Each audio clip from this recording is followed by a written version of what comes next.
La cour mauresque était silencieuse et fraîche. On n'entendait, au marbre des bassins, que le chant vacillant de l'eau capricieuse, se perdant sous la voûte en écho argentin. Et, comme un rossignol, le soir, dans la campagne, chante et, de sa chanson que nulle bruit n'accompagne, prête un calme plus doux aux douces nuits d'été, tel, en se cadençant sur les murs de faïence, on eût dit que ce bruit grandissait le silence, ainsi qu'un feu follet dans un site écarté. La nuit, autour de lui, grandit l'obscurité. Il faut l'avoir connu pour s'en faire une idée.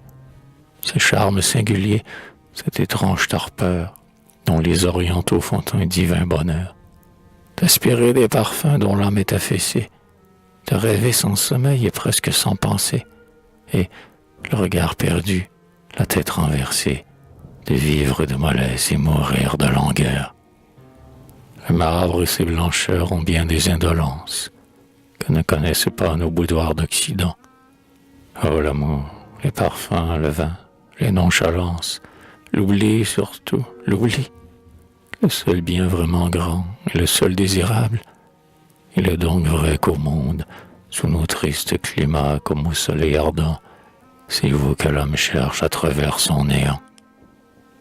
Volupté, volupté, divine enchanteresse, dis-moi ton dernier mot, laisse-moi jusqu'au bout savourer à longs traits ton énervante ivresse. Je t'appartiens, prends-moi, révèle-moi surtout, si l'on peut, pour mourir en des plaisirs immenses, épuiser d'un seul coup toutes les jouissances. Que je vide la coupe, et puis tout sera dit. Un linceul n'est-il pas toujours un drap de lit? Si je vis sans jouir, que m'importe la vie? Que m'importe la mort si je meurs de plaisir?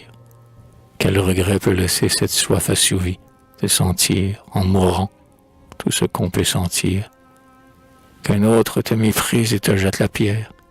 Je t'aime, ô volupté, je t'adore, ô matière, et qui n'a pas connu tes baisers épuisants n'aura jamais vécu. Dût-il vivre 1000 ans?